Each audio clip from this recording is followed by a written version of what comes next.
अस्सलामुअलैकुम। आज मैं आप लोग के साथ शेयर करने वाली हूँ ऑरेंज जेली डिज़र्ट, जिसे बनाना है बेहद आसान और ये बहुत मज़े की बनकर तैयार होती है। तो ज़रूर ट्राई कीजिएगा और बहुत इजी सी रेसिपी है।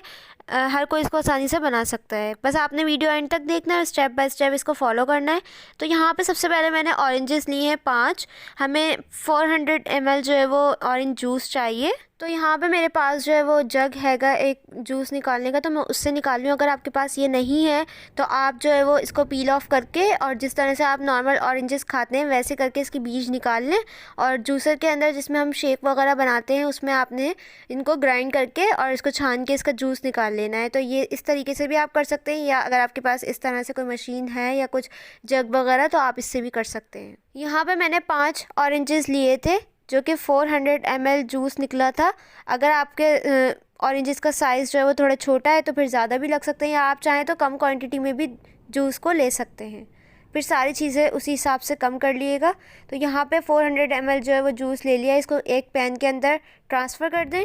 अब इसमें चाहें तो आप हनी भी ऐड कर सकते हैं, शुगर भी ऐड कर सकते हैं। तो मैं यहाँ पे शुगर ऐड कर रही हूँ क्योंकि इजीली सबके पास ही होती है। शुगर आपने according to your taste add करना है। अगर आपको ज़्यादा टेंगी फ्लेवर पसंद है ऑरेंजेस का तो शुगर कम ऐड करें, या अगर आपको बहुत ज़्यादा खट्टा नहीं पसंद तो आप चीनी ज़्यादा भी ऐड कर सकते हैं।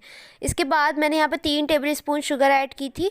साथ ही मैंने यहाँ पर 3 टेबल स्पून कॉर्नफ्लोर के ऐड किए हैं। इसके अंदर कोई भी जेलेटिन पाउडर वगैरह ऐड नहीं किया जाएगा। तो यहाँ पर 3 टेबल स्पून कॉर्न स्टार्च जो मैंने ऐड किया था इससे थोड़ा सॉफ्ट टेक्सचर आया था। लेकिन अगर आप लोग थोड़ा सा हार्ड टेक्सचर चाहते हैं ताकि आपको आसानी रहे इसको कटिंग करने में, क्योंकि मैंने तो इसको हैंडल कर लिया था, थोड़ा सॉफ्ट था, लेकिन हो सकता है कि आप ना कर पाएँ, तो इसीलिए आप इसके अंदर 4 टेबल स्पून कॉर्नफ्लोर के ऐड कर सकते हैं। फ्लेम पे रखने से पहले आपने इसको अच्छी तरह से मिक्स कर लेना है, क्योंकि इसके अंदर लम्स बन जाती हैं और फिर ये जो है नीचे पे जाके बैठ जाता है और ये बिल्कुल ख़राब हो जाएगा। मिक्स करने के बाद मैंने इसको फ्लेम पे रखा और मीडियम टू लो फ्लेम पे मैं इसको कुक कर रही हूँ। मुस्तकिल चमचा चलाते रहना है क्योंकि ये नीचे जाके बैठ जाता है। 5 मिनट मैंने इसको पकाया है और ये कंसिस्टेंसी आप देख सकते हैं। थोड़ी सी मैंने फ्लेम हाई करी थी, तो ये जैसे ही थिक हो जाएगा तो आपने इसके अंदर बटर या घी 1 टेबल स्पून ऐड कर देना है। इसके अंदर ऑयल ऐड मत कीजिएगा। बटर ऐड करने के बाद मैंने इसके अच्छी तरह से जल्दी मिक्स किया और इसको मैंने फ्लेम बंद कर दिया और बिल्कुल कम्प्लीटली आपने इसको ठंडा कर लेना है। तो देखें यहाँ पे फ्लेम बंद कर दिया। कंसिस्टेंसी आप देख सकते हैं। अगर आप ज़्यादा कॉर्नफ्लोर डालेंगे तो ये जल्दी कुक हो जाएगा। जब तक वो ठंडा हो रहा है तो आपने जल्दी जल्दी प्रोसेस करना है, क्योंकि वो एकदम से थिक हो जाता है और ऐसा आपने बिल्कुल भी नहीं करना। एक ग्लास लेना है, किसी भी शेप में आपको बनानी हो उस शेप में। मैंने बिल्कुल प्लेन ग्लास लिया है, इससे आराम से गोल गोल जो है ना वो मैं कटिंग कर लूँगी। तो मैंने इसको पहले गीला कर लिया है, क्योंकि एकदम से गर्म मिक्सचर हम ऐड करेंगे तो गिलास जो है वो टूट जाएगा और ये जो है ना बिल्कुल चिपक जाएगी। तो ऐसा नहीं करना, आपने ग्लास के अंदर पानी से इसको गीला करना है। और ये बिल्कुल देखें 10 मिनट के लिए काउंटर पर आपने इसको ठंडा कर लेना है, क्योंकि एकदम से आप फ्रिज में रखेंगे तो टेम्परेचर ख़राब हो जाएगा। 10 मिनट बाद आप इसको फ्रिज में रखें और 2 घंटे के लिए इसको सेट होने के लिए रख दें। 2 घंटे बाद ये आप देखेंगे इस तरह से कुछ इसकी कंसिस्टेंसी होगी। अगर ये 2 घंटे में भी सेट ना हो तो आप इसको थोड़ी देर और भी रख सकते हैं फ्रिज में। लेकिन अगर आप कॉर्नफ्लोर थोड़ा ज़्यादा ऐड करेंगे, जैसे मैंने कम ऐड किया था तो मुझे ज़्यादा टाइम लगा था, तो आप 1 से 1.5 घंटे में भी ये सेट हो जाएगी।